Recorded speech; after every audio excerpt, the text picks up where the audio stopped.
All right, I'd like to call to order the May 27th, 2025 Mountlake Terrace Planning Commission meeting to order. Would you please take the roll? Chair Batista, Here. Vice Chair Betcher, Here. Commissioner Landis, Here. Commissioner Stenson, Present. Commissioner Wu. Present. Commissioner Morgan is yet to join with us, and Commissioner Thompson will be absent this evening. Would anybody like to make a motion to grant Commissioner Thompson an excuse absence for tonight? Motion to excuse Commissioner Thompson. I have a motion. Do I have a second? Motion seconded. All right, I have a motion and a second. All in favor say aye. Aye. Aye. Aye. Aye. Aye. Opposed? Hearing none, that motion carries. Commissioner Thompson has an excused absence for tonight. Moving on to item number 3, approval of the May 12th, 2025 meeting minutes. Does anybody have any changes or corrections?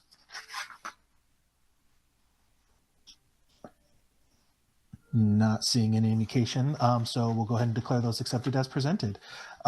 Item number 4, public comment for items that are not on tonight's agenda. Do we have anybody in person or who has signed up online for public comment? We have no one who wants to comment on something other than the public hearing tonight. All right, so we'll go ahead and move on to the item number 5, public hearing, draft middle housing zoning and design standards. Thank you, commissioners, for having us back tonight. I'm Heidi Oyen, an architect and urban designer with Methuen, and I'm joined by Mackenzie Visser from Echo Northwest and Sandra Gerges from Methuen. Based on your feedback from the last meeting, we've developed a second draft of the residential standards and are asking for your recommendation of approval tonight. It's been a pleasure working with you and staff on these, and I'm looking forward to this discussion and comments from the community. I will share my screen.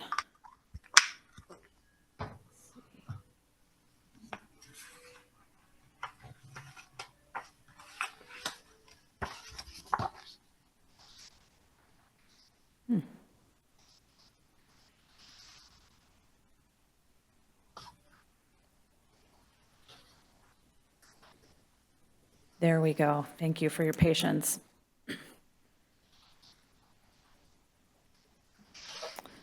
So tonight we will cover residential standards, bonuses, including affordability requirements, parking standards briefly, the design standards, and briefly next steps. So we'll start with the comments we heard from you most recently. You wanted design standards for alleys, mid-blocks, and improved parking courts. You prioritize safety and beauty, but most importantly, you want connectivity. You were interested in looking into tree canopy coverage after adoption.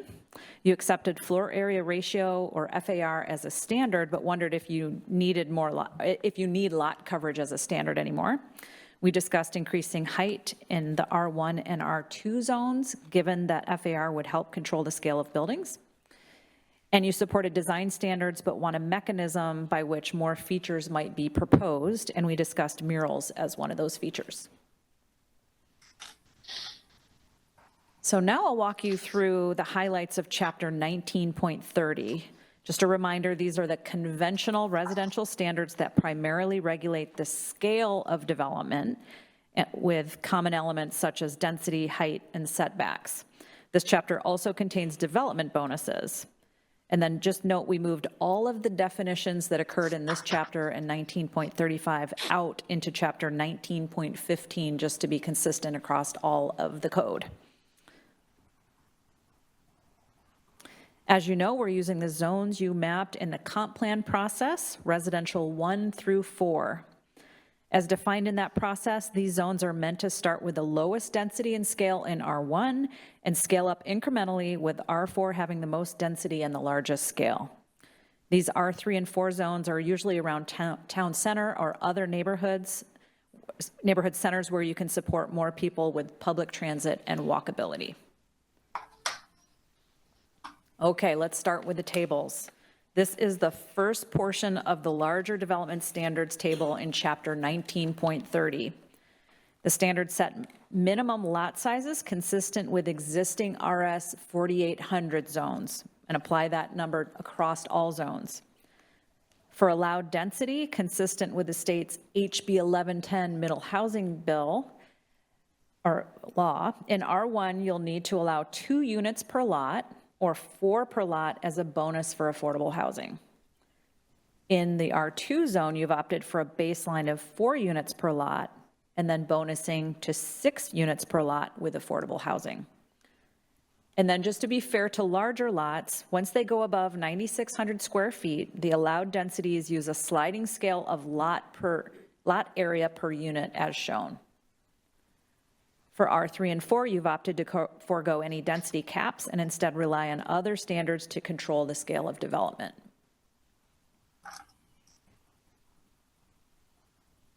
Okay, continuing the table, we'll discuss the proposed lot coverage percentage maximums, which is basically a ratio of the building to the lot.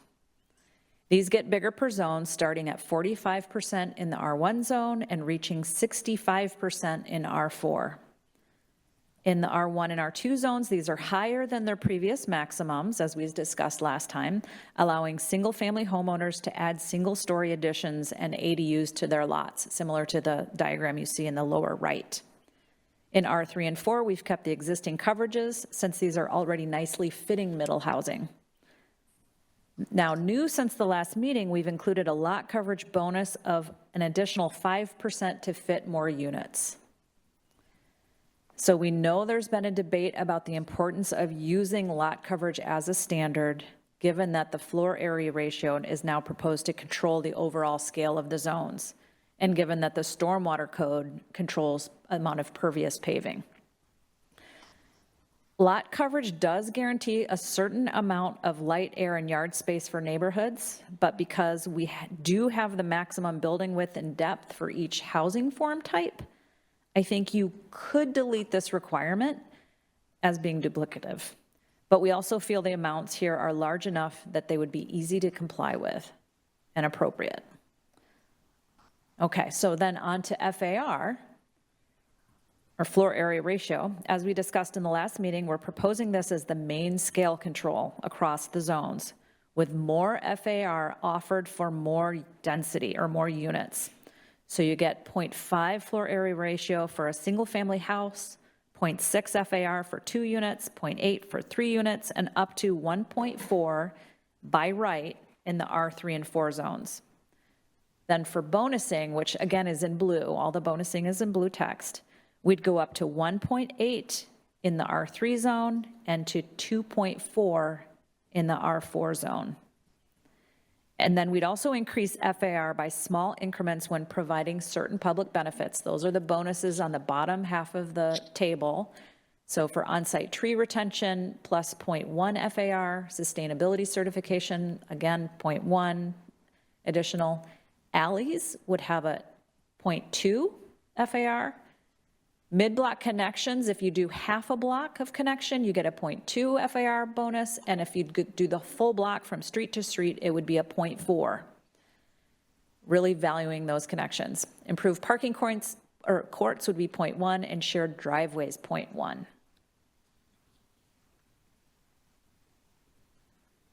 To illustrate the proposed numbers, these 6 images show a development on a prototypical 7,200 square foot Mountlake Terrace lot.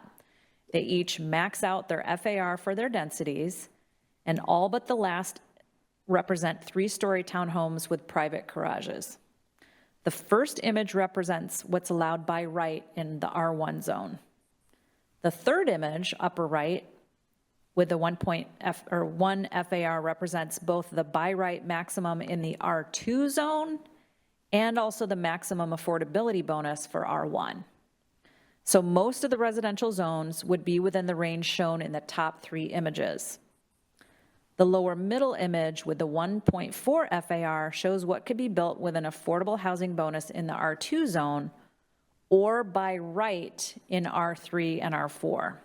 And this should feel familiar, the one in the middle bottom, since it's a scale already built in the RST transitional zone.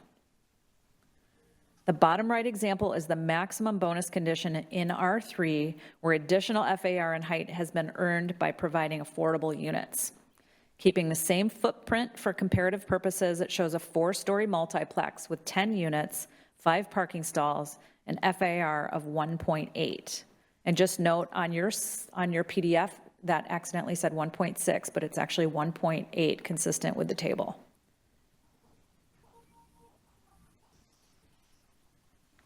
Okay, we know from conversations you're interested in regulating unit size to a reasonable level and really want to avoid McMansions.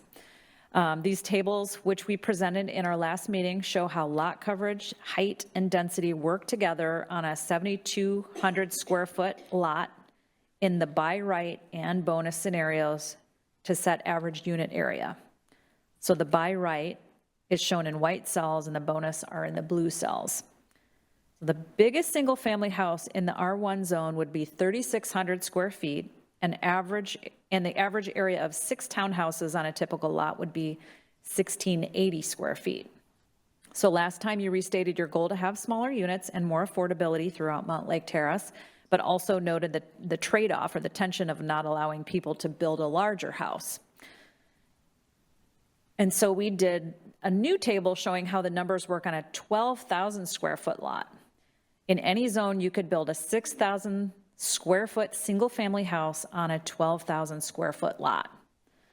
So given that plenty of lots in Mountlake Terrace are 12,000 square feet or larger, or that somebody could consolidate lots, we feel that 0.5 FAR does not prohibit large homes in Mountlake Terrace and believe we should maintain that 0.5 FAR proposal.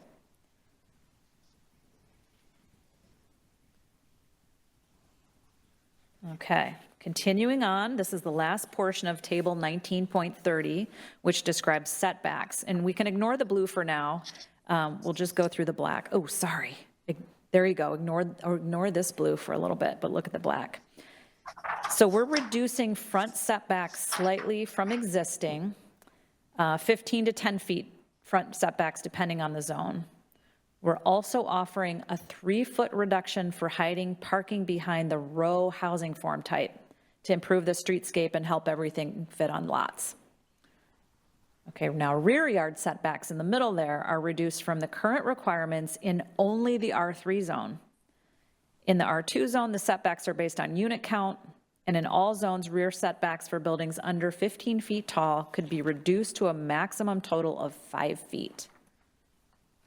So we had that attached with cottage housing, and now it's just for lower buildings of all types. Side yard setbacks near the bottom are primarily 5 feet in all the zones, but shorter buildings in R3 and R4 zones can set back less, and taller buildings need to set back more, basically to allow more light and air between the taller buildings.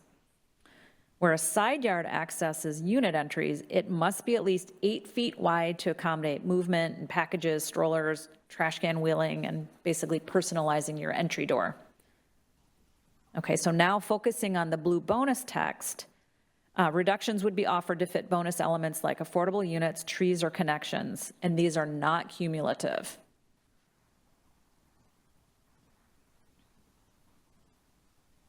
Okay, that's a lot. This is the last slide before bonuses. So the proposed accessory dwelling unit standards are consistent with House Bill 1337 law, which regulates ADUs. 2 ADUs, either attached or detached, are allowed on any lot, and they count as units in density calculations. And they no longer need to be owner occupied. Also consistent with the law, ADUs can be as large as 1,000 square feet and can be converted from garages. Street improvements and parking are not required. We're regulating height, setbacks, and parking the same as any building in any of the zones. They're not treated separately. But at the bottom of this list, we still have the provision that even if your current house maxes out lot coverage and FAR, you're still allowed those 2 ADUs up to those areas. Okay. We're about a quarter of the way done. The next topic is bonuses.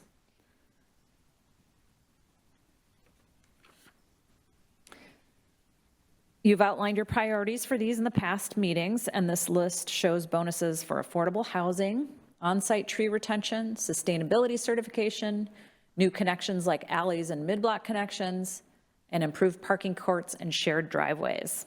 And I should note that everything underlined is the things you haven't seen, or the new things since last time we met. Bonuses can be combined with some restrictions to avoid double dipping on some of the standards, and those are noted throughout the code. And so I'll go over the performance criteria for each of these. The bonus for affordable housing is informed by state law HB 1110, which I've referred to a few times tonight. It grants more units per lot, increased area and height, and reduced setbacks and parking in exchange for the public benefit of providing a certain number or percentage of affordable units on the site. The qualifying incomes are set per HB 1110 and listed in new chapter 3.96. Rental units have to be affordable to families earning 60% or less of median income, AMI, and ownership units have to be affordable at 80% AMI.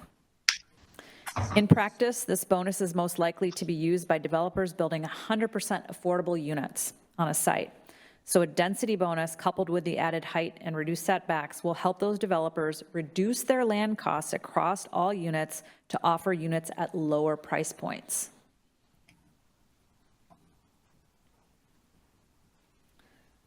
Tree retention was an important priority for this commission since you have wonderfully mature trees that really create a sense of place in Mountlake Terrace.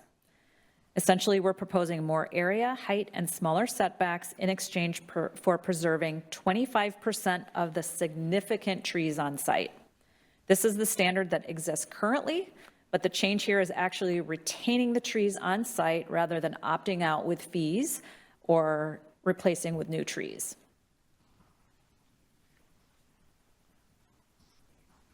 You also felt strongly about incentivizing sustainable development, so we're proposing a bonus for these buildings, or for buildings designed, built, and certified with these sustainability rating systems: Passive House, Living Building, Petal Certification, LEED Gold, Built Green, and Evergreen Sustainable Development Standard, which is targeted for affordable housing. Projects can earn increased FAR and lot coverage and height, as well as setback reductions for providing this benefit, as I mentioned on the table, or in all of the tables. Okay. We heard quite a bit of support for alleys from you and the council because they can consolidate services and reduce car conflicts with pedestrians by reducing front yard driveways. Earning the bonus requires getting approval on the location from the city engineer and dedicating an 8-foot strip of land at the rear of the lot as a public right-of-way at the time when it can be connected to the larger street and alley network. The applicable design standards shown in the blue bubble would be found in chapter 19.32 with the rest of the design standards.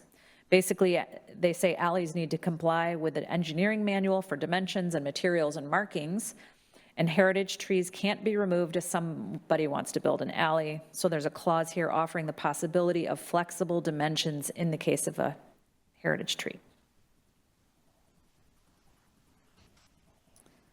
We also heard support for mid-block connections from you and council because they can make a finer grained pedestrian and bike network within your large blocks.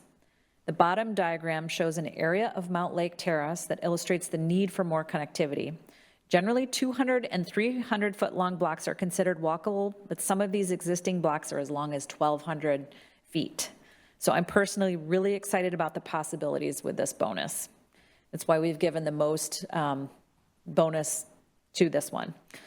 Bonuses for lot coverage, FAR, height, and setbacks are available for providing mid-block connections that 1, go through blocks longer than 300 feet, 2, connect cul-de-sacs to the grid or each other, and or 3, extend incomplete existing streets. The numbers are hard to read on that diagram on the lower right. The upper diagram illustrates how these connections may look initially in Mountlake Terrace. You see the mid-block connection in orange, which could extend to the adjacent lot when it redevelops over time, but it doesn't have to. And then half alley dedication is also shown in yellow and the potential in light yellow for it to be extended over time.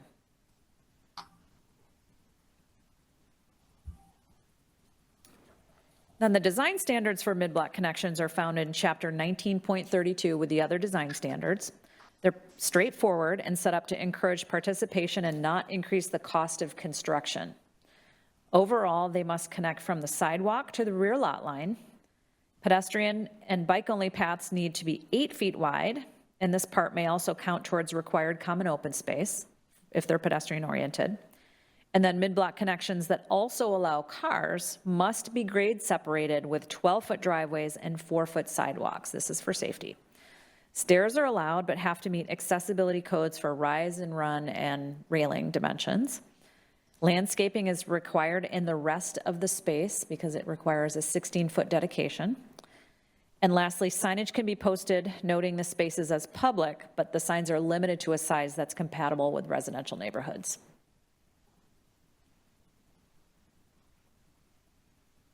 Another one I'm excited about, the improved parking courts. These are a shared space for parking and pedestrians. Putting more units on small lots makes efficient use of every space really important. The idea with these shared parking courts is to make space for people and not just give them over to cars. If designed well, you can imagine them being active with kids playing with chalk or neighbors chatting. In exchange for height, area, and setback bonuses, they need to provide parking to at least 2 units and follow several design standards meant to make them safe, pedestrian-friendly, and aesthetically pleasing. Standards include entries to units at a ratio of 1 unit door per garage door. We also require some personalization area in front of each door and some planting area. The parking surface, or play surface, if you will, has to be curbless and made of nicer material than just asphalt or concrete. And lastly, they need windows looking into the space and some lighting to make them feel safer and more pleasant.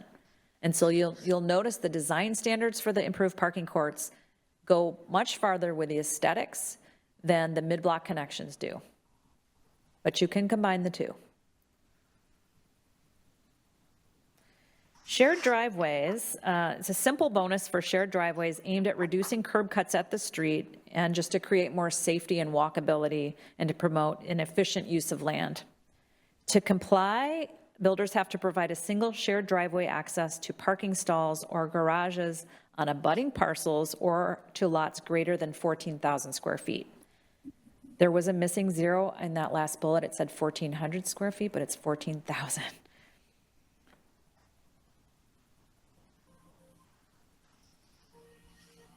Okay, parking standards. These have moved from chapters 19, 30, and 35, where they were mixed in with all of the other residential standards, and all of them have moved to chapter 19.125. The parking proposal has changed as recent state laws have become clearer in the last month or two. We initially proposed 1 stall per unit in R1 through R3 and 0.75 in R4 with reductions for bonuses. And then last time we met, SB 5184 had just passed. We had cut the requirement to 0.5 stalls per multifamily unit with many exceptions for affordable units, et cetera. Okay, but since we've last talked, and since you have a year to comply with SB 5184, we're back up to the following proposal. Simply 1 stall per unit in each zone. I'm sorry that critical note was missing on your PDF, but I've added it here. The exceptions per HB 1110 and 1337 are that no parking is required for ADUs, for lots near transit, nor for affordable projects, and then also guest parking is not allowed to be required. Note there are no maximums, so developers and homeowners can provide what makes sense for each site. For driveways, the staff has been working on reducing driveway widths to promote walkability and reduce curb cuts to allow for more street parking. 12-foot minimum driveways are now allowed, and we're also proposing a maximum width of 12 feet of driveway per 50 feet of linear frontage. So if you have a larger site, you'd need to use that math to determine how much driveway you can have. And then when backing up into a drive aisle, you need 24 feet.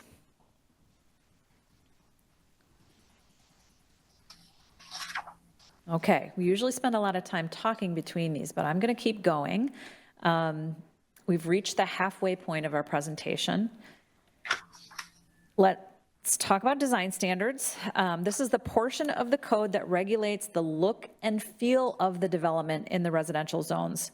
with the overall goal of creating middle housing units that are consistent with the scale and character of single-family neighborhoods while maintaining yards, light and air and landscaping between buildings, and some privacy and even parking for residents.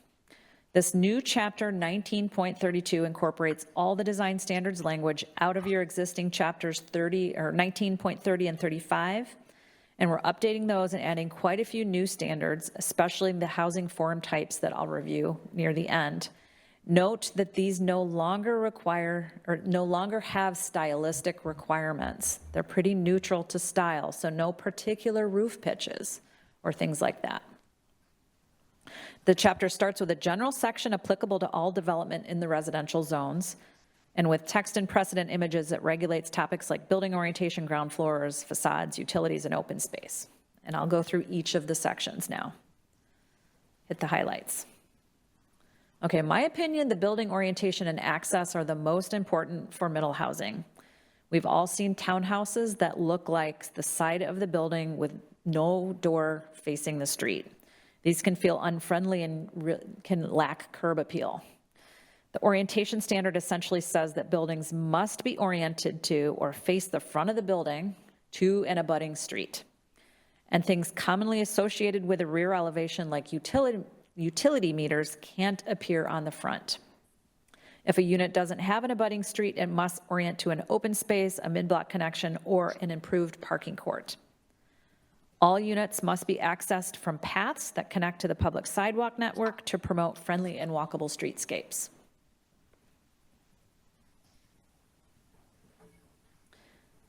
Okay, ground floor uses. Historically, you've allowed large garages facing the street in your residential zones.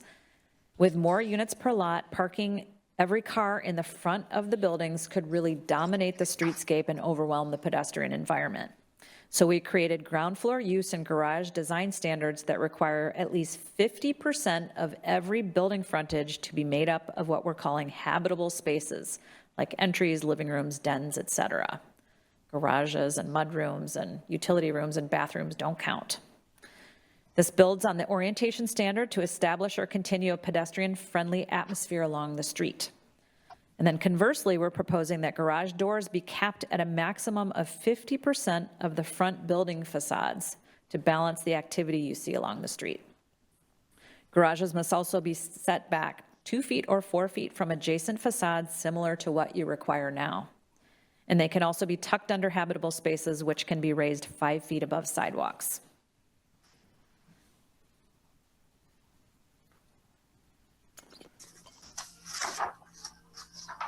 Okay, facade material standards regulate materials, saying that they must be durable, low maintenance, and high quality. And materials with less proven quality, like imitation brick or stone or EIFS, may still be approved with samples during permitting. This is a pretty simple standard. Right before the more complex standard that we talked about quite a bit last time. Modulation and articulation. These standards balance the need for human scale and detail in buildings without requiring excessive articulation that can look busy or be too costly. We talked in a previous meeting about limiting the, quote, items of flair, and the City Council wanted us to make sure the requirements didn't add unreasonable cost to development. The proposed modulation and articulation standards aim to reflect residential and pedestrian scale and to emphasize individual units when possible. Organized into 3 groupings based on the facade sizes you see listed, a certain number of modulation or articulation features are required on the street-facing facades. And so those are facades less than 40 require 1 modulation or 2 articulations. Facades between 40 feet and 80 feet wide require 2 modulations or 1 modulation and 1 articulation. And then facades over 80 feet wide need 2 modulations plus an articulation or 1 modulation and 2 articulations. It probably makes more sense when you're designing a building than it does now. As requested in the last meeting, we've added the ability to propose alternates during the design review process. And that's an administrative process. Okay, modulation is the moving in and out of facade planes And these are the modulation requirements that can be selected for compliance, each with required dimensions for each type of modulation. They include expressing individual units through facade plane shifts of at least 2 feet, step backs or insets to provide outdoor terraces. Those need to be at least 5 feet deep, insets at rooms or entrances at least 2 feet deep, and projected rooms or bay windows at least 2 feet deep and 5 feet wide. Listed on the previous slide, there were several exceptions to the modulation requirements per state law HB 1183. Basically, affordable housing, passive house buildings, conversions into housing, and modular or mass timber construction cannot be required to have modulation. So we're proposing that these project types could swap their required modulation feature for an articulation feature, which is usually less expensive to build and easier to accomplish with sustainable building assemblies.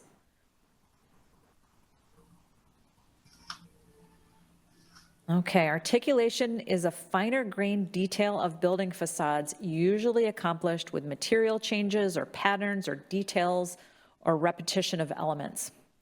This slide is part 1 of the articulation features to choose from, and many of them include dimensions where it makes sense to do so. They include identifying primary entrances, repeating facade elements every 20 feet minimum, things like balconies, shading devices, stoops, porches, or distinct window combinations, or combining and emphasizing windows using a change of material or color from the primary facade. Note we excluded color as an articulation feature and therefore also excluded murals, which we discussed in the last meeting, since these can be painted over. But you could consider your preference for keeping this or not when you discuss design standards. Then this is part 2 of the possible articulation features. It includes change of cladding materials or patterns, things like changing the base to complement or contrast the top or vice versa, changing materials to differentiate units. And we're saying principal cladding materials, colors, or patterns are limited to 3 per facade. That's again to kind of keep a reasonable number of items of flair. Windows with deep detailed frames are also included. This could be recessing them deep into the cladding material, which is less and less common as our facade materials are thinner. It could be adding a metal surround or even wood surround 2 inches proud of the cladding, or adding decorative window trim that's wider. Another one is just using face brick with a nominal 2-inch depth. So that's real brick used as a cladding material on at least 75% of the facade. This is a classic tool. Brick itself has this human scale in it because you see the bricks and can do different brick designs in the brickwork if you'd like. The last one is expressing roof forms with sloping forms, stepping backward or forward, or doing a strong cornice line or large overhangs.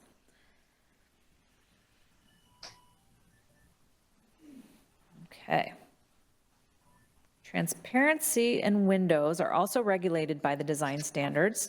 These are regulated along the street facades to contribute a sense of life to the streetscape and give a sense of safety as well.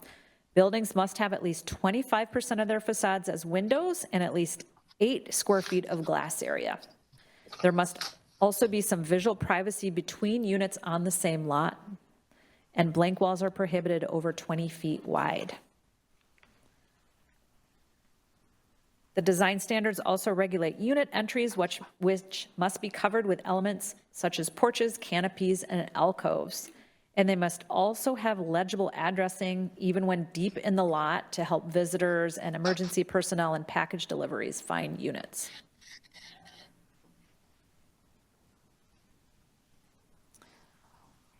Open space.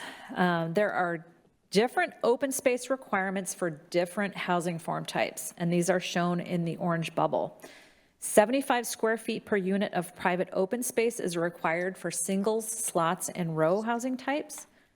Courts need 20% common or shared open space, as we have discussed quite a bit. This is per HB 1110 law as the state definition for cottage courts.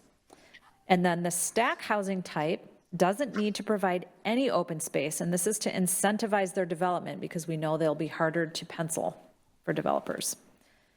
This slide shows design standards for the common open space, places like shared yards, patios, or kid play area. They need to be at least 15 feet wide, and we also require them to be positioned on a semi-public portion of the lot, and for them to have some hard surfacing, and we say they must be open to the sky, but with a 25% exception for gazebos and things like that.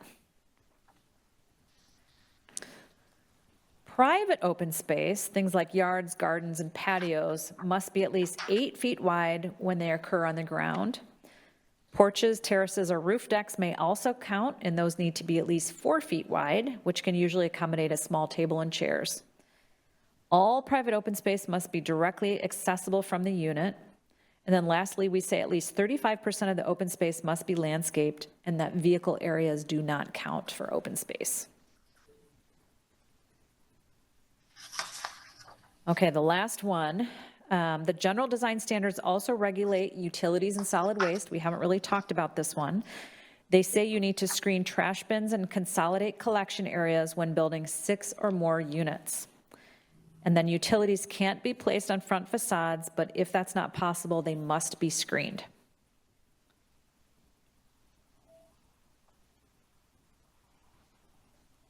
Okay. We've reached the final quarter of the presentation, moving into housing form types. You'll notice we're calling them housing form types, not housing types anymore, and this is to differentiate them from the HB 1110 law, just for clarity. As a refresher to that law, it defines 9 middle housing types, and you must pick 6 to allow in Mountlake Terrace. These are listed in the white boxes on the right. And then in gray boxes are other common residential scale housing types not listed in that law. We heard early on that you're interested in encouraging all these types on the right, and you want to build a path for more than just townhouses. But since these are common categories with overlapping qualities, we've organized them into 5 defined housing form types for the Mountlake Terrace Code. You can see these in the colored boxes on the left. They include singles, slots, rows, stacks, and courts, and I've already been referring to those in the beginning of the presentation. The design standards chapter has a section related to the unique conditions of each housing form type, which I'll review now.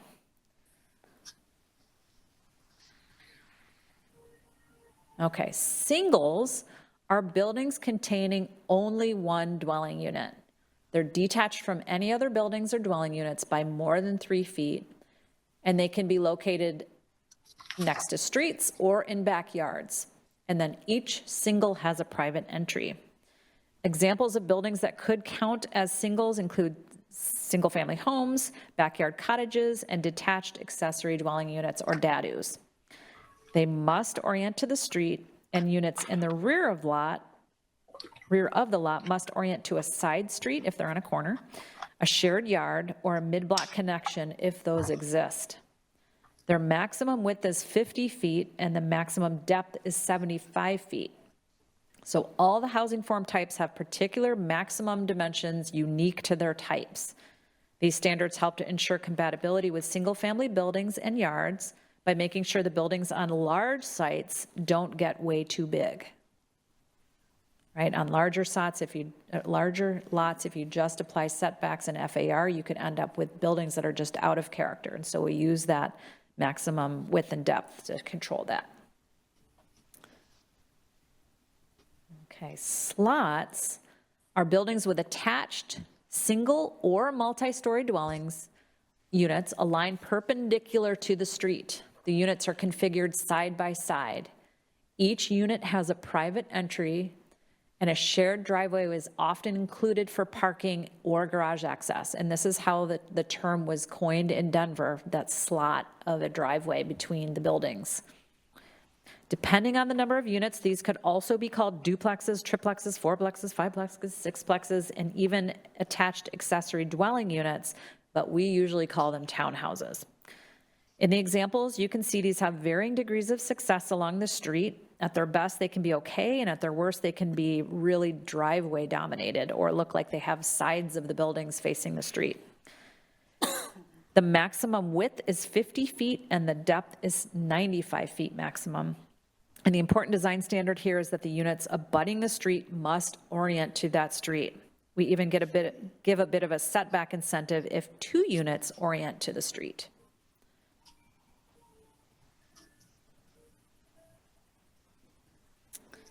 Okay, rows are very similar. They're buildings with attached single or multi-story dwelling units aligned parallel to the street. The dwelling units are configured side by side and can be located abutting the street or in the backyard, usually behind another row. And then each dwelling unit has a private entry. Similar to slots, depending on the number of units, these could also be called duplexes through sixplexes, but are usually called townhomes. In the examples, you can see these are so much friendlier along the street than slots. The maximum width is 80 feet, and we don't regulate the depth since it would be really unusual for row houses to go too deep because they need windows. The big design standard here is to orient to the longest street on corner lots and to express individual units. We also incentivize parking behind the units with a setback reduction, which helps fit the parking behind the units.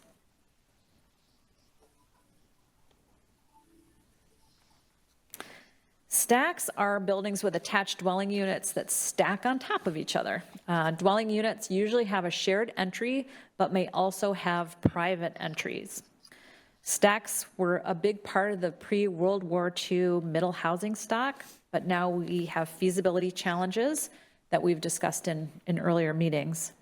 Depending on the number of units, they can also be called duplexes through sixplexes or multiplexes, condos, small apartment buildings, or stacked flats. Some examples of stacks are on the right, the one more historic and some more modern. Because these can get bulky on large sites, we're setting maximum widths of 75 feet to 90 feet based on the unit count, and depths are 95 feet to 100 feet.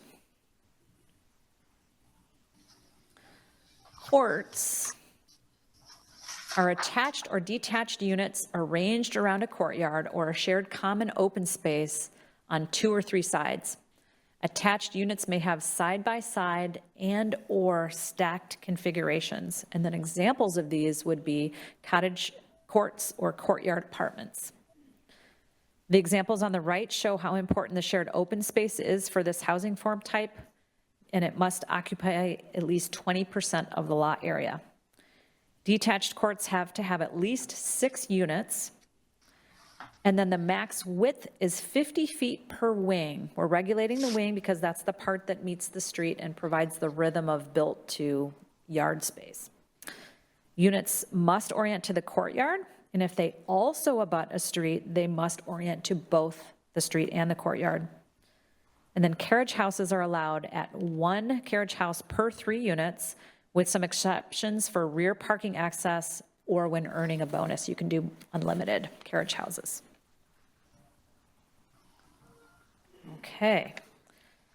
This is the end of our presentation. I'm looking forward to hearing the public comment and your discussion. Briefly before moving on, though, I'll just note that if all goes well tonight, our next steps after the hearing are to conduct 2 study sessions with the City Council on June 5th and 12th, and then the code would go to the City Council hearing on June 26th. And then the Housing Action Plan picks up after that, including dates with you in July and August and City Council in August. Okay, that's it for me, unless, Christy, is there anything else you would want to add? Okay, we'll turn it back to you. Chair Bautista. Okay, thank you. So I'll just kind of open it up to the planning commissioners to see if they have any questions for staff. And I'm actually going to start off. I did have one question on the mid-block connection bonus. I think it was page 21 of your presentation. The minimum width we had was 8 feet for ped and bike path only. But when it's shared with autos, it was 12 feet for the autos and then just 4 feet for the minimum sidewalk for peds and grade separation.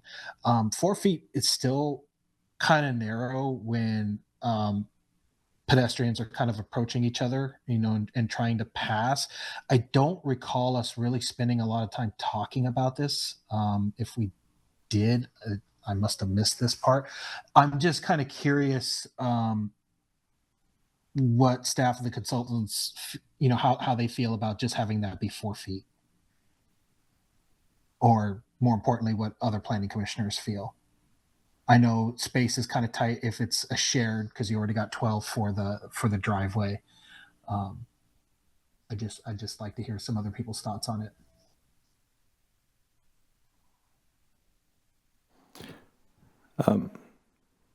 I have seen these in other areas of the town where, like I think, not Arbor Village, what's that one north of 220th? They built that housing complex back there a little while ago where it was all detached houses, but they do have like a driveway that is like asphalt, and then next to it is a piece of like concrete walkway that all combines together on a single level to be 16 feet. So if I understand what the intent of this correctly is, it sounds like there might be an intent that like they can sort of be shared use at some of the tighter sizes. But then separation also sounds like it's a factor. So I'm interested in knowing a bit more what's behind that. I think we heard that safety was an important factor, so we've suggested separating them. I think we could consider combining them like we do in improved parking courts. In my experience, kind of living in one of these neighborhoods that has a lot of mid-block connections, they're pretty low trafficked. It's very rare to see another car moving around. So I think it could be safe, but I would love to hear what staff thinks about that. And I don't know if Christy has the answer. But. Yeah, I think there's limited pedestrian and vehicular movement through here.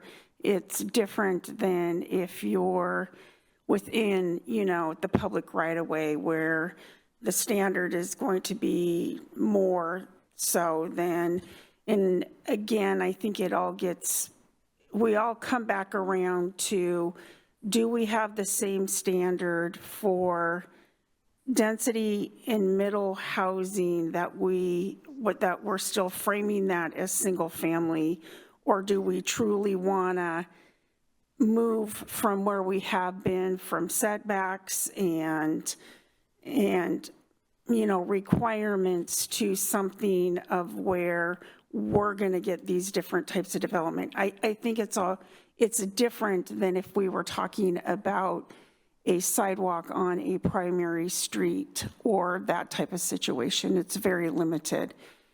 I think when we separate them and put dividers, I don't think it works as well as what we've seen before, where we're just changing the materials to designate, hey, this is a walking path right here, but we can utilize both surfaces if we need to. Because for the most part, people aren't going to be rolling through these, at a high rate of speed, right? You're kind of coming in and out to access a garage or that type of thing. So for staff, I think 4 feet's plenty. Could grade separation be accomplished with like bollards? Yeah, it could, but what's the point if you're trying to decrease that width and you still want to be able to maneuver in and out of these spaces? Are you going to create impediments? I've seen a lot of these. If you go to Seattle or other things, you'll have a situation where there's a garage, there's a walking path, but I will tell you, I used to have a Honda Civic. I could not park a Honda Civic in the garage. So I would just say, we also, for livability, need these to function in some aspect. So I don't know what the benefit is to put bollards up or something like that in a situation like this, where we're talking, for the most part, middle housing and livability. To me, that these are, that people aren't going there, parking their car and not coming outside is not what we really want in these new neighborhoods we're creating. So I think 4 feet's plenty for PED. Yeah, and not grade separated. We've tried different things here in Mountlake Terrace, and I will tell you where that definition has varied, and I think it's actually a worse situation when we try to separate things too much than have a natural kind of livability and flow to what we're doing here. I think landscaping and some other things are much more important than, you know, kind of cherry picking the other stuff.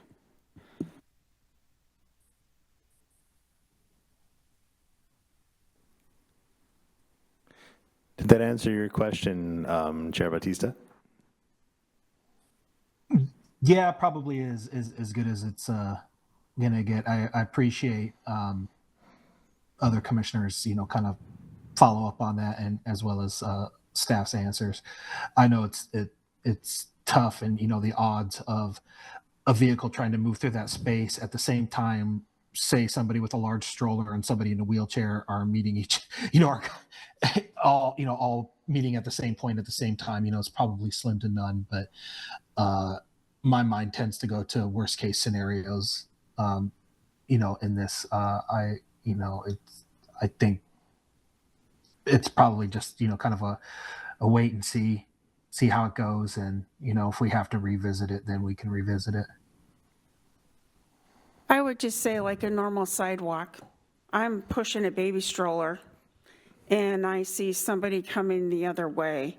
You know, we know automatically that how we're going to maneuver in that situation, or if there's a vehicle, right?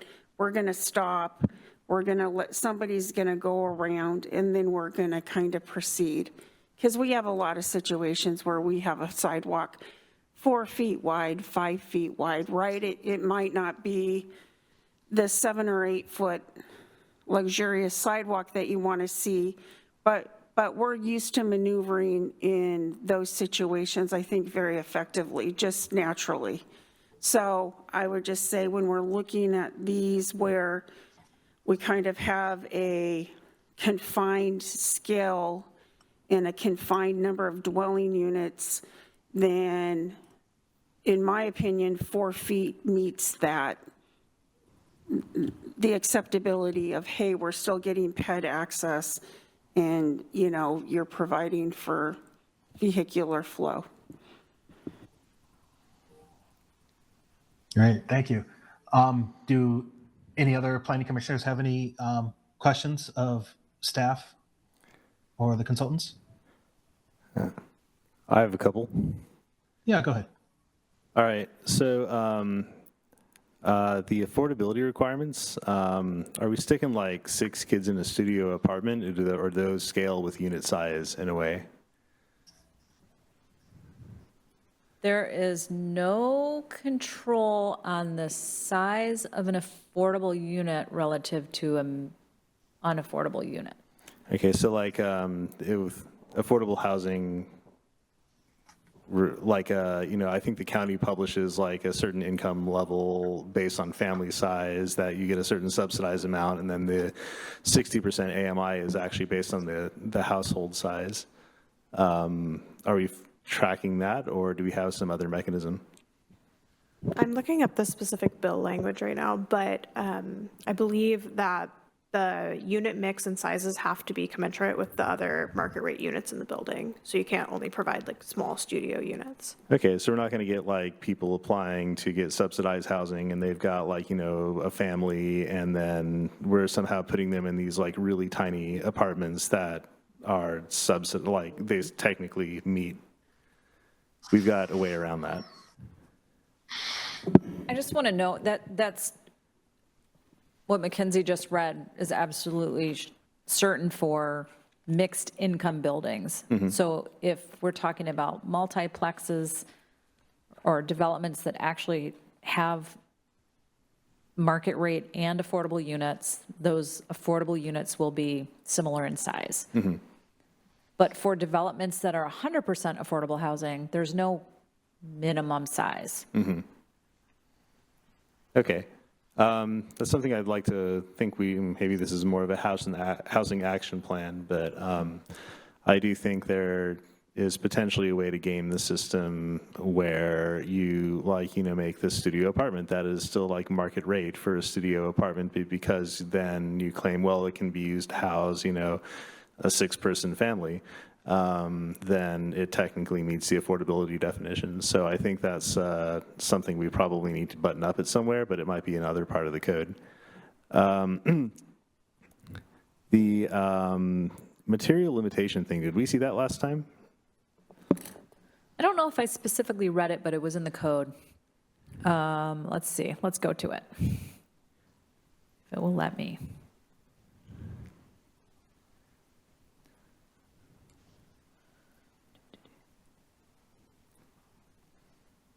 Material limitations. So in articulation, I think you're talking about. Like imitation stone and IFAS and Oh, all those other things. that's been in there for a while. Okay. Yes. Yeah, and I think, I thought I mentioned last time that you can do it if you get samples approved, right? There's a range, as you know, right, of materials that could be acceptable. So yeah, staff felt comfortable saying, if you bring them in, it seems solid, it'll be approved.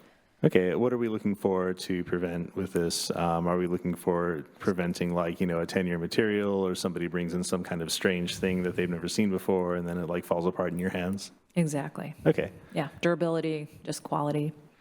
All right. This gives me hesitation because I see how it could be used to enforce a particular design standard, but I think if it's used to remove say interior materials that are being inappropriately used on the exterior, I think that's a good use of this requirement. And then I think last time we talked about possible ways of buildings might be able to conform with more than one form type. Like it could be, you might wind up designing a building that's partly a stack and partly a slot, and it gets around, it's not really a court, but it sort of functions like a court. What is the mechanism in the code where we do that? Is a building slotted into one of those types, or how do you decide which regulations apply to which building? The code right now says that you need to comply with the standards of that form type for the portion of the lot that has that form type. We have not provided guidance on how to show that on a site plan. We could add a requirement that says you have to provide a site plan or something that shows which form type you're complying with. Actually, we haven't dug into the permitting components very much. Should they say which form type on the permit application, things like that? Maybe something you want to track. So that could be an interesting thing to add. Yeah, I think, I don't know if any other cities are doing the zoning like this, or the zoning like this. So I think flexibility at the beginning is a good thing, and then we'll see what people come up with. Yeah. And then my final question, not to come back to the driveways, because I know it's been kind of floating around for the past few meetings, but we settled on a maximum 12-foot driveway.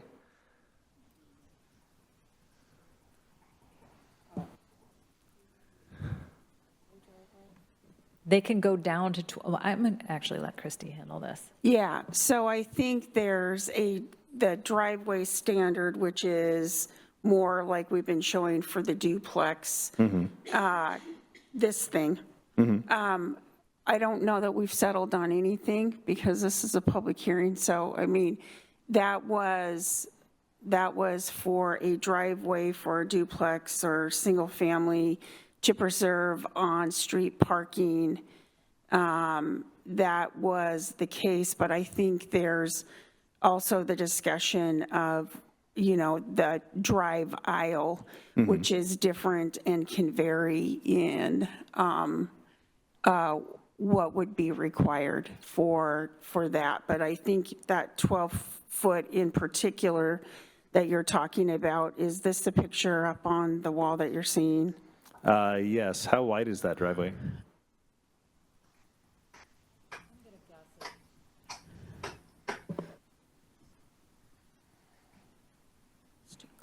We don't know, but those look like 8-foot garage doors. They don't seem like they're 10. They're pretty small, or that's a really large vehicle. It's a large vehicle. I mean, if you say 8, right, so probably 20-foot driveway? Max. Yeah, Max 18 to 20 foot? If you look at a 3-foot door there, it's, yeah, I think that's about right. 18 feet. Okay, so that's probably about, I would guess, 50 foot of linear street frontage then, based on the 8-foot door, and then probably another 12 foot, and then so you've got about a 40 foot, and then probably 5 feet on each side of to the lot. So that is like more than 12 foot per 50 foot of linear street frontage. And I think if we make the number too low, we're going to get some weird designs in order to fit things like this, where it might actually wind up being counter, like we might actually wind up with more architecture in the front yards to move the cars around, right? So this is one of those numbers, and like I'll just say, like, you know, I think we're going to, and I said this last time, I think we've gone through this so fast, I think we're going to wind up revisiting some of those numbers, and I'd like to do that in, you know, the next few years after people have had some time to chew on this. You know, I think this is one of those numbers that, like, you know, is a small detail but might wind up having big implications. So, like, the fact that the number doesn't match the picture that is shown as the good example kind of gives me a bit of pause on it. I'm curious what everyone else is thinking in the commission.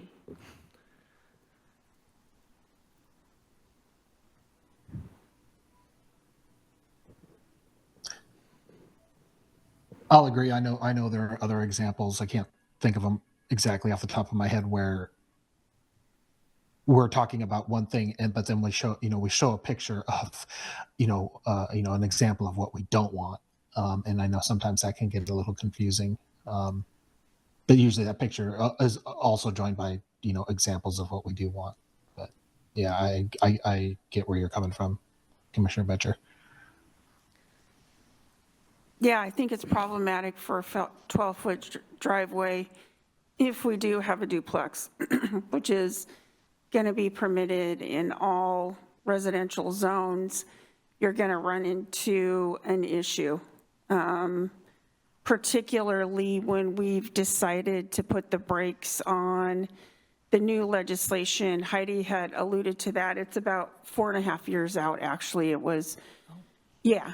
Sorry, it's okay. It's but the reason we did that is because there's cherry picking there in staff's mind, and there's a lot of components that go with that new legislation for building requirements and other parking requirements. And so to take this one step at a time to say this is what we need to do now, and exactly what you've mentioned before, this is a lot to bite off that we're right here in this space and time. And the state even recommended just doing a straight 1 stall per unit. That's probably going to be the minimum built anyways. If somebody wants to build more than that, then great. But if they don't, that's okay. And then we have those exceptions for affordable housing, just proximity from the light rail and ADUs anyways. So keep it simple as far as that goes, and the market can determine the rest as far as that. But I do think that this 12-foot wide width is problematic in some building type scenarios, for sure.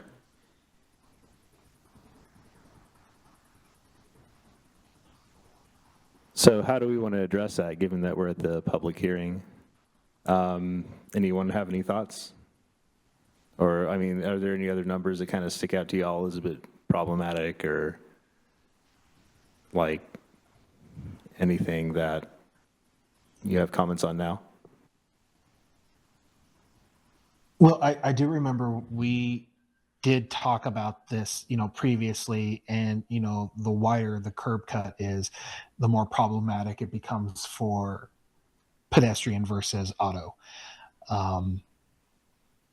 But how it would work, especially seeing the example, in the picture that's shown, it's it's not feasible. But if it was a shared driveway scenario, then it might be doable, from there, where kind of gets into a pickle in terms of the design is, how does that, what is one driveway at the curb cut, kind of widens out to two, flares as it gets to the garage doors, and how functional it is, and that comes down to the design of the structure itself and the setback from the apron. Yeah, and I'm sorry to keep harping on this number when there are so many other numbers, but it's a lot goes into the numbers. So in this particular image that we've got, like, you would then be moving in those piers probably about a third of the way across each driveway, and you'd be making a throat that's maybe a little bit wider than the car that's parked in front of it, and then you'd like be sort of backing it into those garages. Yeah, so is the cure worse than the disease? Right, like Yeah, I think the other I think it is. yeah, I think the other alternative is like you put both garages at the front, and then you like have your 12-foot throat, and then you like back into this like big curvy driveway at the front, and then the house is way at the back. Like, I think that's the sort of the weird thing we get with something like this. So I don't know. I would recommend increasing it to, like, what is the width of this? Probably 16. I'm going to say the two garages, the garage minimum garage door, I believe, is 8 feet. So that there's 16 right there with some wiggle. So I'm saying minimum, it's probably 18 feet across. Okay, can we make that change? The direction of the planning. Go ahead. But I mean, yeah, you guys can recommend whatever you want. Feel a little bad. This is the one number I picked apart when there are so many others. But the picture is right there. It's so easy. How do we recommend that? Do we want to take a vote? Well, hold on. I want to hear some of the other planning commissioners' opinion on this, because I know I don't know if I want to see 18 feet. So I'd like to hear some feedback from some of our other planning commissioners on how they feel.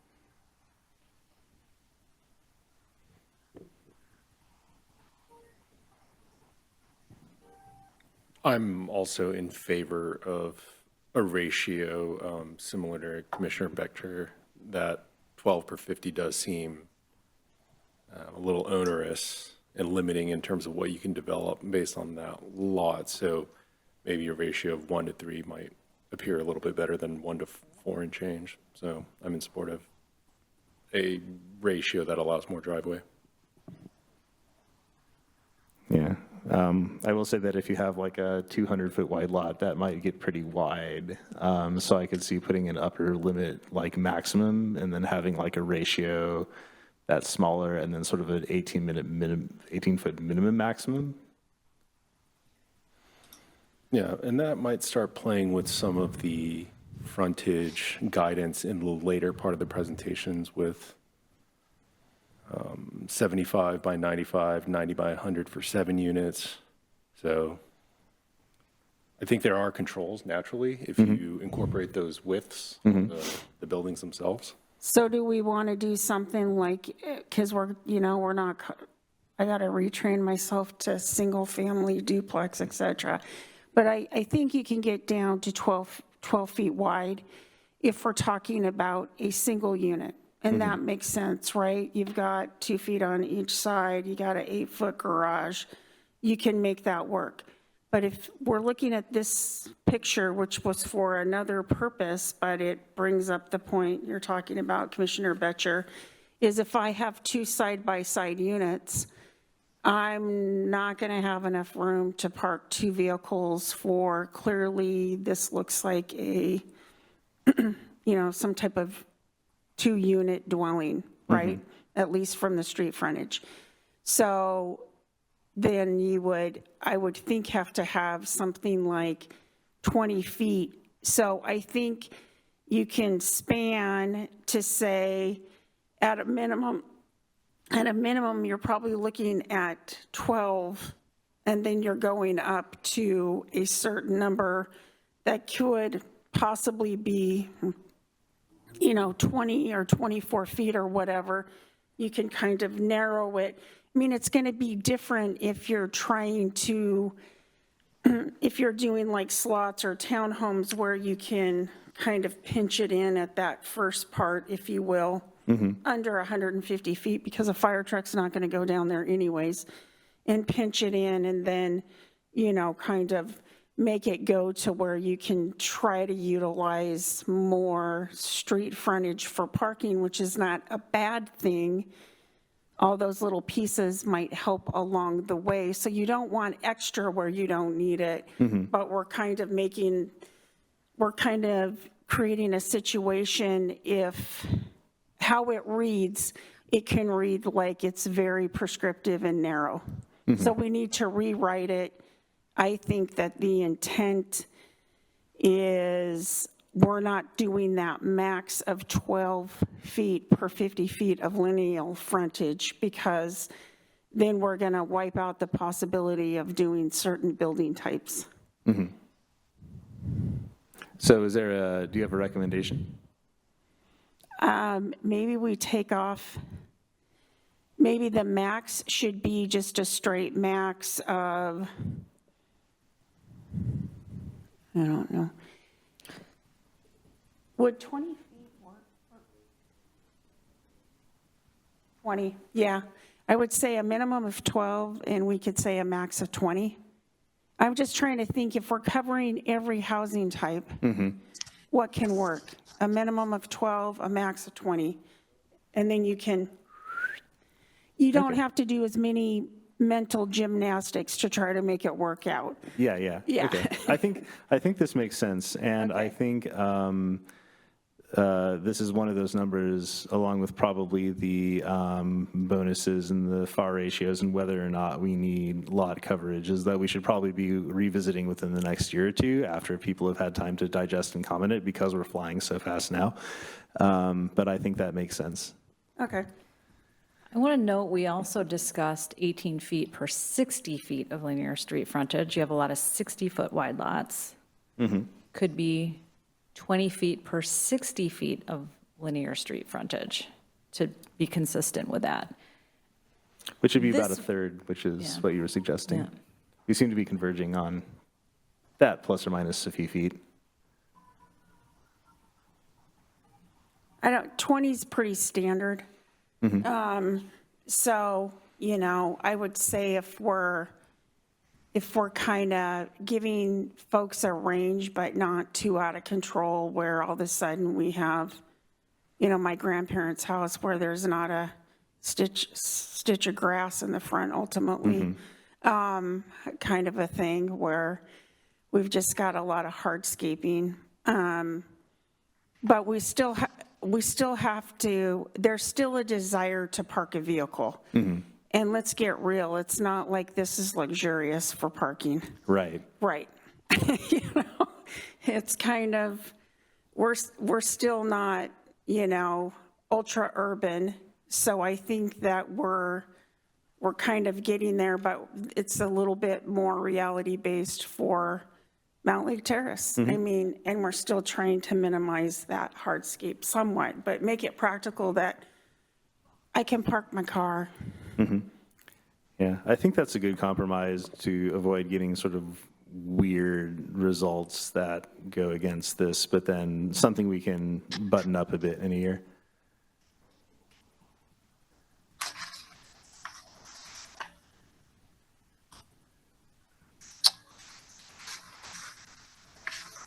So when it comes time to make a motion, this is more of a technical question. Will that have to be spelled out verbatim in the motion, or can the motion just say including any technical corrections based off of tonight's discussion, or is that too vague? I would just say if there's agreement, I would just mention that the modification to the driveway standards, which I believe we've determined it to be a 12-foot minimum and a 20-foot max at the curb cut. Does that sound fair? Mm-hmm. Yeah. Does that need to be included as they're reading off the specific ordinance numbers? Does it need to be included with the specific ordinance that it applies to, or can it be just tacked on at the end? Yeah, it's going to apply to 19.32. Right? So it'd be. Oh, yeah, parking, off-street parking, driveway standards. Yeah, I mean, just include modifications to the driveway standards is fine. If that's what y'all decide. Mm-hmm. Okay, that's good. We got it. So that's a mental note for whoever's going to make that motion.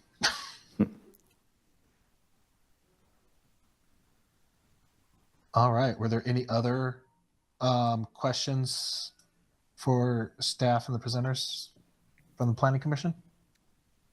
Yeah, I had a clarification question on slide 14 regarding accessory dwelling units. In B1 density, it specifically mentions on any lot in R1. My understanding of the bill 1337 is that it would apply to anything within any zoning allowing single-family residential. So should that be 1, 2, 3, and 4? It's a good question. The reason the exception is in there is because the R1 zone is the only one that doesn't already allow that number of units by right. So R2 allows 4 units, and so it's already able to be accommodated. And so we had to add that exception. Got it. If there's a better way to say it, we can definitely say it in another way. Makes sense. Was just wanting to clarify on that, but thank you. Maybe for implementation, we can add a little caveat in there just so it's understood that ADUs are allowed in all the R zones, just for a reading purpose or later implementation so it's clear.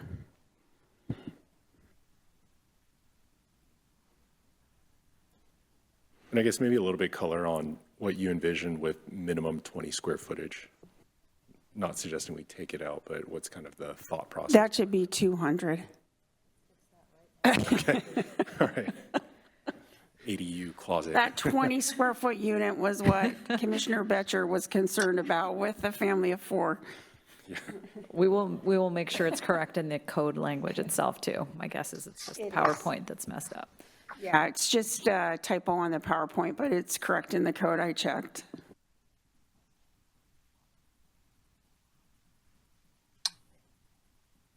And it looks like Commissioner Stenson. Hi, everyone. I have a couple questions. If we could go to the slide on setbacks, this might just be a clarification too. Could you just go over one more time clarifying when we would allow going down to the 3-foot minimum side yard setback? Just that number seems awfully low to me. Okay, so the minimum side yard, did you say side yard or front yard? The side yard. Side yards.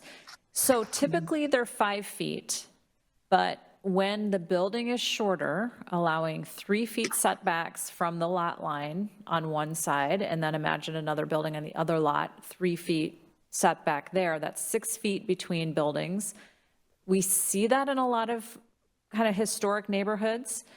And because there's more light and air coming from, having not as many stories, that is the proposal. But then maintaining the 5 feet for 3 stories. And then even more for 4. Does that help clarify? Yeah, it does. Where the 3 feet comes from too is just typically that's a setback structure-wise for International Fire Code, where a lot of times that 3 foot is where that ultimately comes from. Just, I think that's how you ultimately get there on a lot of structures. And Christy, you said the 3 feet aligns with the fire code? Yeah, it does. Okay, thank you. That was going to be my next question. So thanks for reading my mind. Great. Thank you so much for that clarification. I did have one other question that's totally unrelated.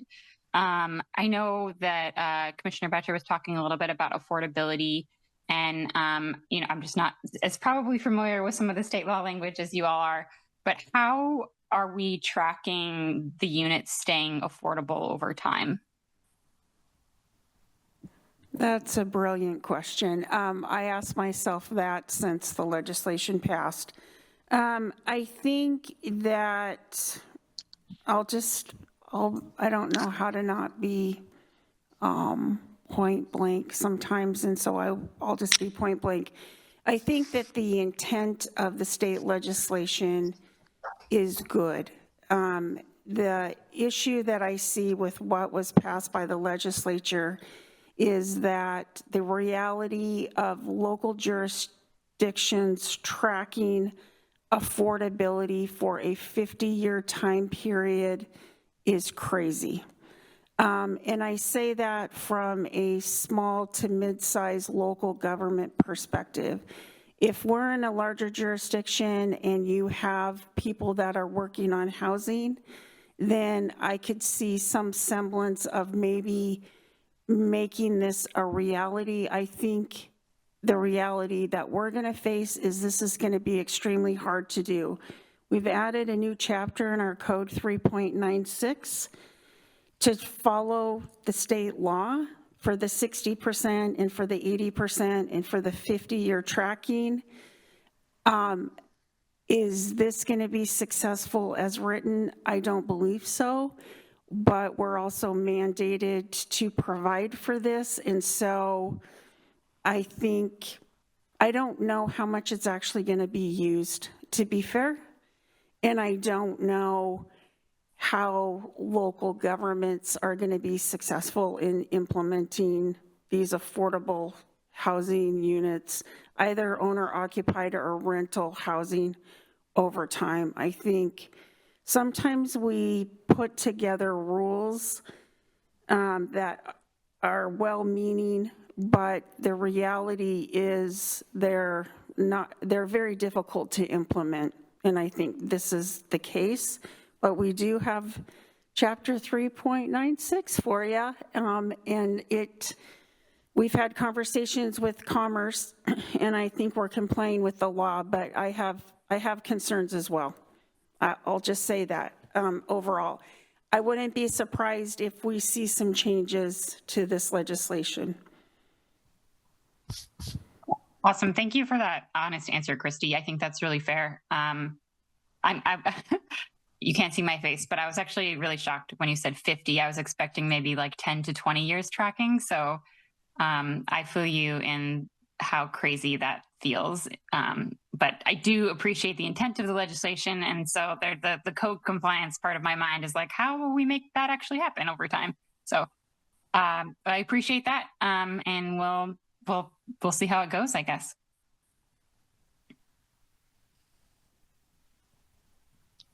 Great, thank you, Commissioner Stenson. I actually have a follow-up on your question about the 3 feet. And it's it sounds like it says fire code's okay to, and I just want to, for clarification, does the fire code assume there's a fence in between the two properties? So while the structures themselves are 6 feet apart, there still is only 3 feet wide from the building to the fence in case there's an emergency? Yeah, I mean, buildings can be set back 3 feet apart as well. So if buildings can, then a fence can. So, okay. I mean, I know it's close. I think the reality is trying to, again, try to bridge that gap from the typical 5 feet to providing ways where we're truly getting to that point where, like we saw in in the examples for what was potentially going to be built, every little nuance can potentially matter for some of these housing types to get built. That's just the reality. So, you know, I think that's important. It's different, but I think it's important for us to remember that. Okay, thank you. I have a follow-up question. Does bonuses ahead. count against that 3 feet? So you have a 1 foot setback and then you add a foot of exterior insulation and then you're at a 0 lot line? Say that again? We have a reduction for bonuses of 2 feet and we have a 3 foot setback for 1 to 2 stories in R3 and R4. Does that reduce, can that bonus stack and then reduce the setback to 1 foot? I don't think that's the intent. I think that the minimum setback would be 3 feet on the side. Where does that bonus apply? I think the bonus is intended for the 5 foot setback. Okay. Or the 8 foot setback when you're accessing a pedestrian unit entry. And we could clarify that, like no closer than 3 feet, right? Okay. That's kind of bare bones. I think people might actually like the minimum lot line setback better because you got a big blank wall instead of people trying to put, you know, windows. But yeah, I think for safety, if that's what the fire department is advising, that makes sense.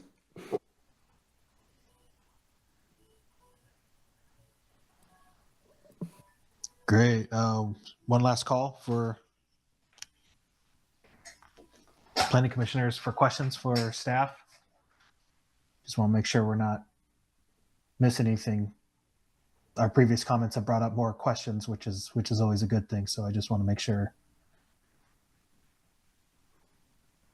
we're not missing anything, or, you know, somebody, if you're kind of on the edge of your seat, tip of your tongue, you know, please feel free to interject. Otherwise, we'll go ahead and move on to the next step here.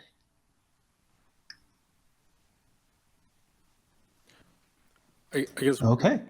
Sorry. Oh, yeah, go ahead.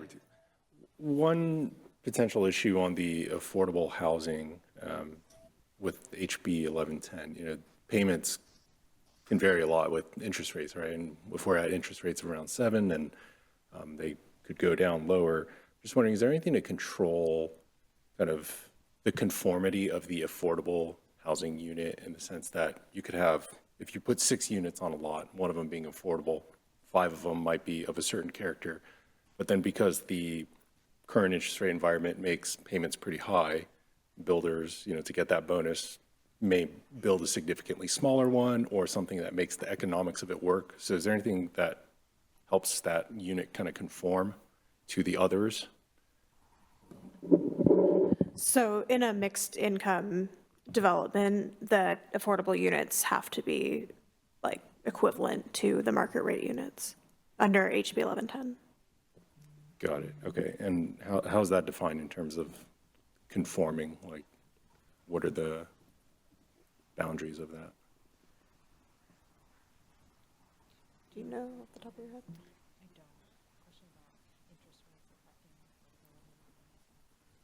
Well, just for like the design standards.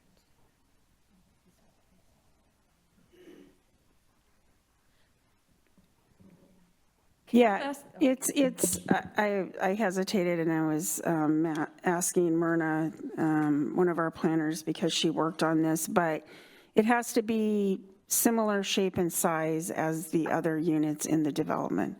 What the intent is exactly, it's kind of how multifamily tax exemption works here as well in the city, is you can't have a bunch of 3-bedroom units or whatever and say, oh, well, my only affordable units are going to be a studio apartment, right? So there's caveats that are built into one of the new chapters that you would be recommending for approval, and that's in the same Title 3 that we have multifamily, and there's criteria to basically avoid that, I think, with, you know, the recognition that that could possibly happen as the affordable unit. Okay.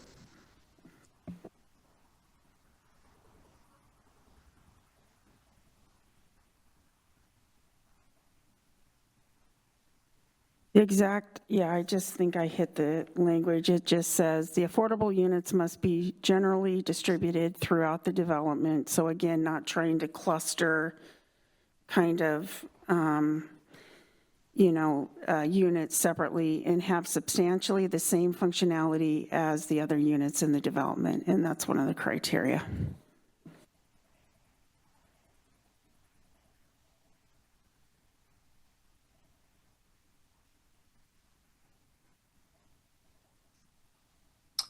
Okay, anyone else? Not hearing or seeing any, so we'll go ahead and move on to the next step then. So I'm looking for a motion to open the public hearing.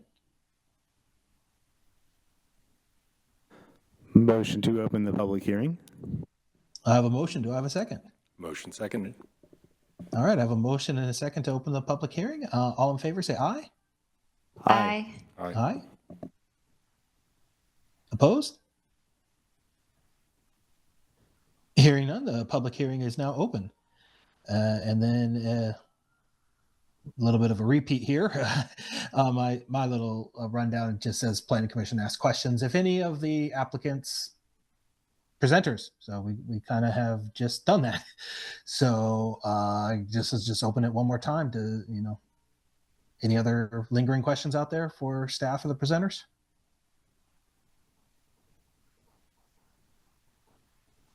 Not hearing or seeing any, so we'll move on to the next step here. Then we'll go ahead and open this up for general public comment.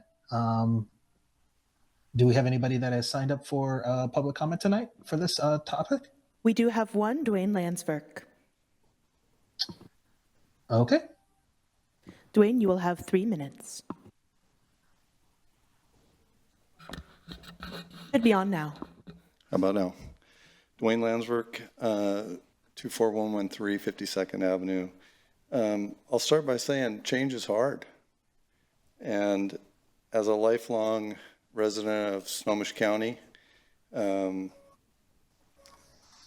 got to say I'm a little disappointed in my own role in becoming, in getting this problem taken care of long before where we stand today, where the state is actually mandating it.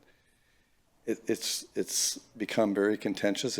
It sucks to watch everyone have to scramble, basically, to create a whole new set of ordinances in a very short amount of time. But here we are. We've basically spent, I'm going to read from what I wrote to some other jurisdictions. As I reflect over the last 30 years, it is very clear that we have not planned for enough growth in the housing demand that we now see. Now it is the state that is mandating what we need to take action on to provide affordable housing to meet the demand for good reason. The remaining inventory is limited in what types of housing can be built, and we are beginning to innovate under the current code is like climbing a mountain, and it truly has been miserable. And as somebody that's actually put some townhomes here, as you know how long it took for me to do those, it was very difficult. The most important job that we have is to provide a balance of housing types to allow us to meet the demand for affordability, to keep affordability in check. Basically, the simple conversation that was having before about 396 is supply and demand. If we want it affordable, we need to build more housing types, and we need to build it fast. If we don't, affordability just isn't going to happen. The real question is, what kind of housing do we want to provide for our society? Do we want to provide fee simple ownership potential, or do we want to create more housing type apartments where it's owned by corporations and big developers or small developers like myself? I think that our kids deserve better. They deserve to have opportunities for fee simple ownership. We have not done a good enough job as a group to provide that type of housing type. And frankly, at this particular point in juncture, I wrote down, perhaps we need both. Maybe we're just at that stage where it's all hands on deck. As a developer, my statement to you is that we can continue to make things more prescriptive and continue to restrict product, and we will never see housing costs come down. I mean that not with any disrespect. There's a lot of good hard work, but I would challenge anyone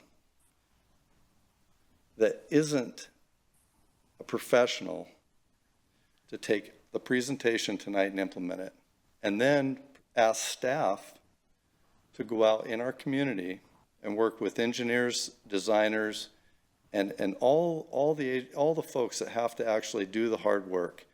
Can they read through everything that we prescriptively wrote quickly and simply and create a feasibility page that they can trust can actually be implemented in a timely fashion?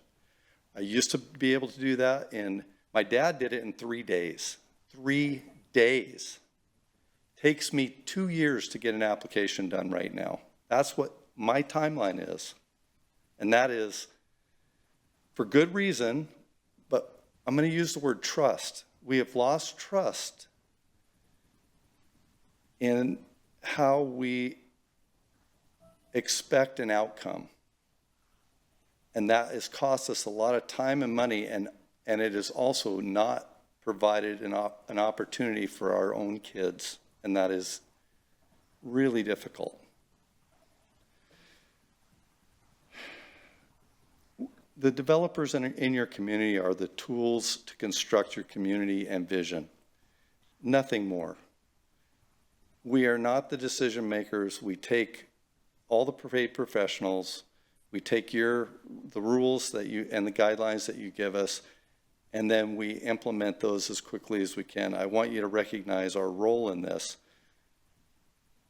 And when I see a nice presentation that's very well put together, I just look at the amount of time and effort it's going to take me as a developer to implement that, to provide the housing that you're looking for to solve the real problem.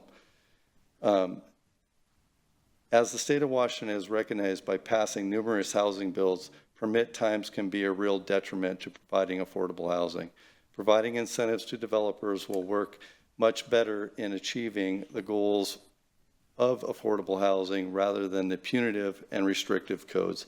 I think about code updates, the thinking about code updates is the importance that planning commissions and consultants give consideration to the impacts implementing these codes will have on your staff time. Please give that consideration. Ultimately, it'll also affect your budget, which I don't think anybody really ever gives enough time and effort to thinking about the cost of what it takes to implement something that's complicated.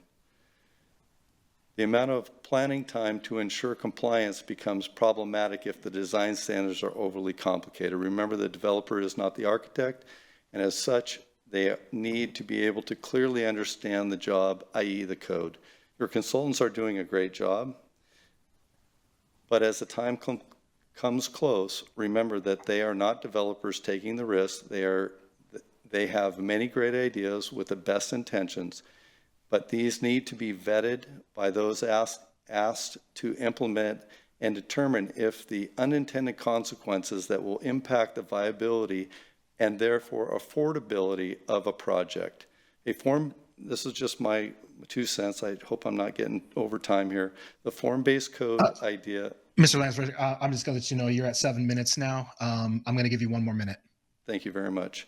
A form-based code might be a faster, simpler way for a younger reviewer to implement the code in a timely fashion. The most difficult part of the process is going to be to address the issues that come for change and the applicable codes for your jurisdiction. Hope everyone recognizes that it's easier to add items at a later date that may be overlooked rather than over-regulate out of the gate. The worst case scenario is that few projects get permitted that aren't perfect, but we will actually start to really see progress towards the problem of supply versus demand.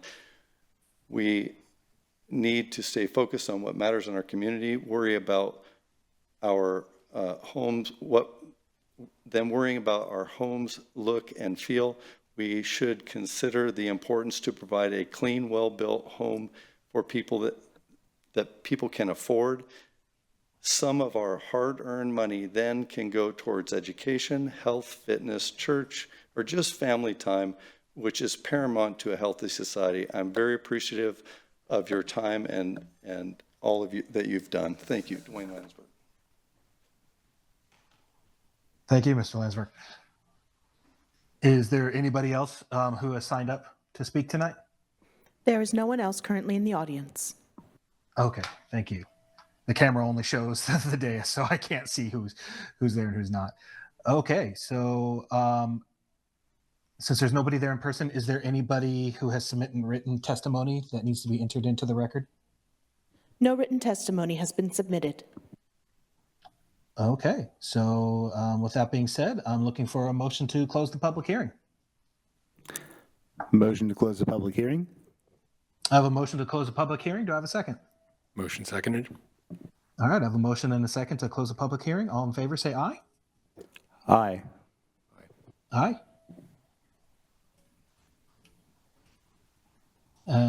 Opposed?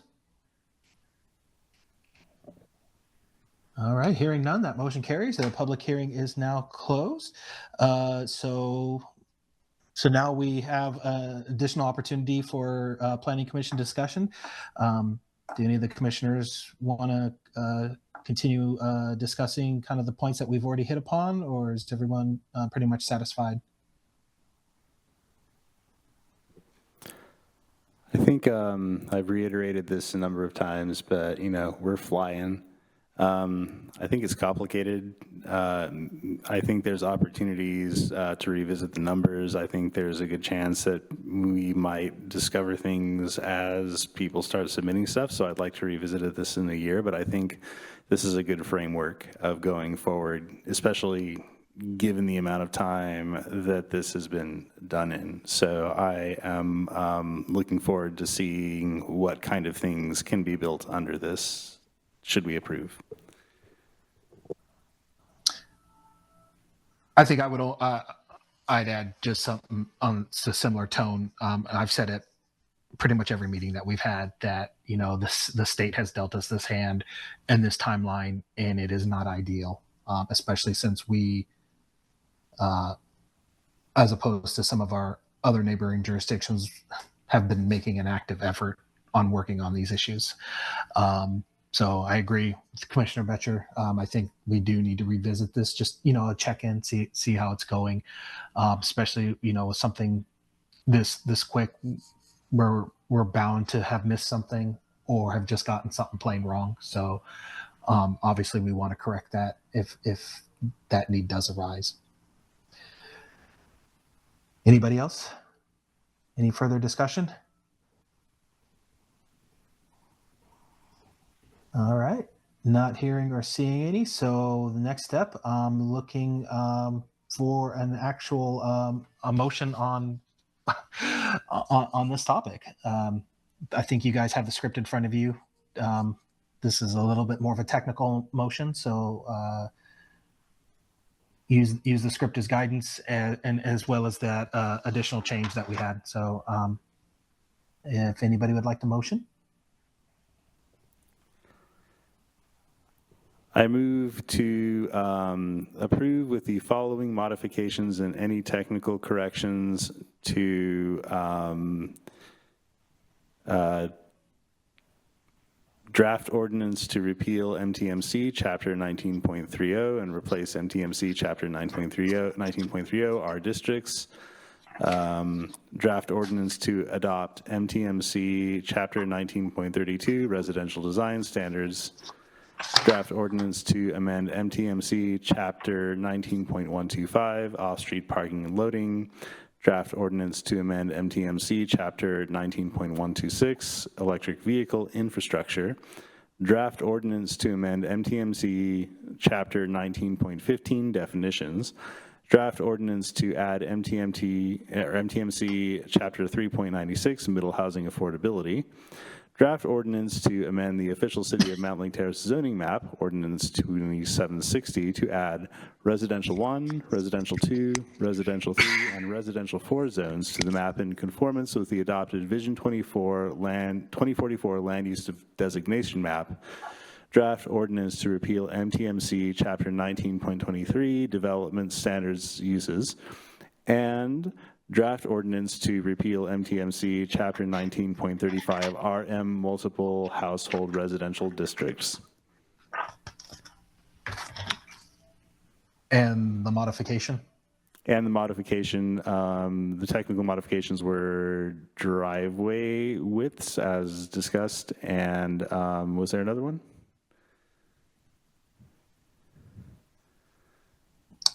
I believe that was it. If I may. Okay. Just double checking with staff. Was that how it was said? Fine. We had a few, I think. Oh, we did? Let me Okay. list the things I think you were considering. Not requiring grade separation for mid-block pedestrian and automobile areas, but requiring separate paving. Not requiring grading, but separation for mid-block connections, but requiring separate paving. Do we agree with that? Yeah. And then you had another one? We discussed adding the housing form type to permit applications. Okay, adding a housing form type to permit applications. Adding an ADU line to table 1930, clarifying you're always allowed 2 per lot. Adding a line to the ADU section saying you're always allowed 2 per lot. And then clarify with the side setbacks that you cannot go beyond 3-foot total setback. And then clarifying in the side setbacks that you're not allowed to go less than 3-foot total setbacks. Do we have one more, the driveways? The max driveway, 20 feet per 60 foot of linear lot frontage is what I believe we landed on. Yes, and then to clarify the earlier driveway statement, 20 foot per 60 foot of linear driveway frontage. Maximum.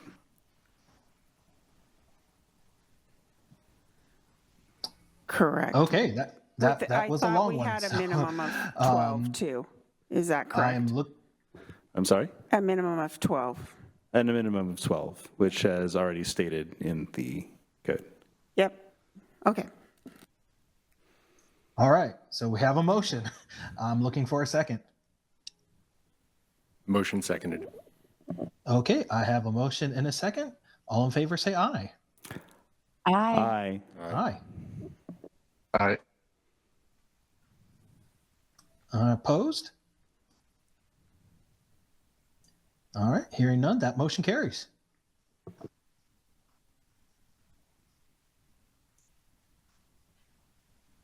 Great, thank you very much, everyone. Especially staff and consultants. This was a heavy lift in a short period of time. My apologies for coughing in the middle of the in the middle of the motion making. I tried to hold it in and couldn't find the mute button in time, so I apologize.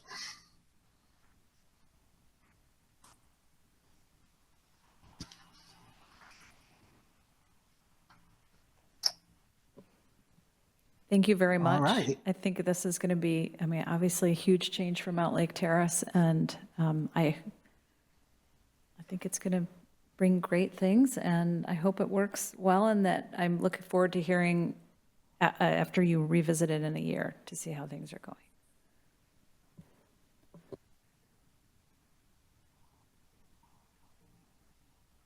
Great. So looks like next on the agenda is director's report. Are we ready to move to that item of the agenda? I believe so. I didn't really have anything to report because I was thinking we might be here past the 10 o'clock or 11 o'clock hour. So that went, went a lot faster. I'd like to say thank you to all the planning commissioners. I realized this was like stuffing a 5-pound sausage in a 1-pound casing with, you know, as you saw, 9 different ordinances that we brought before you, and delivered it like Christmas Eve. Here you go. And so I can appreciate everyone's comments. I don't think we stop working on this. As you know, we have additional zoning changes that we're going to bring before you before the end of the year. My hope is that we can complete all of the zoning changes to include the neighborhood mixed use zone and some of the other changes to the other zones that we did sometime in fall, hopefully more early fall than late fall. And so we can wrap this up. I can see that there's little tweaks that we need to do and typos in our chapters. And so I just want you to know that we'll continue to take a look at these things. At the end of the day, we want to provide the best product that we can at this juncture.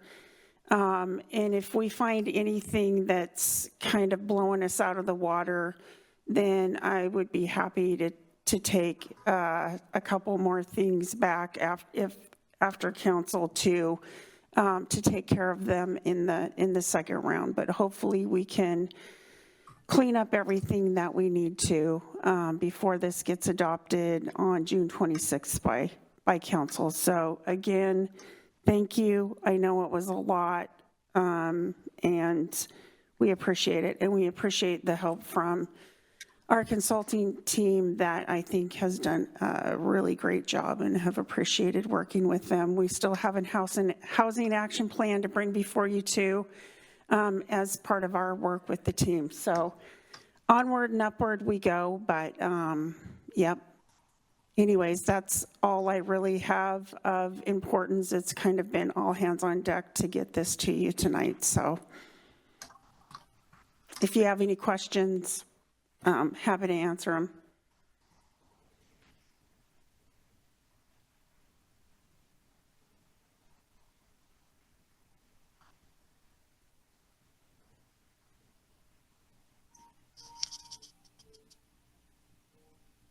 I'm not hearing or seeing any, so I don't think we have any questions.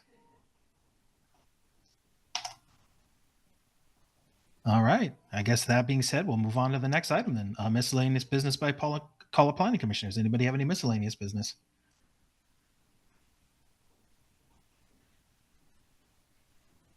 Again, I'm not hearing or seeing anything. So I guess with that being said, I'll go ahead and declare this meeting adjourned. Thank you very much, everyone. Thank you, Chair Batista.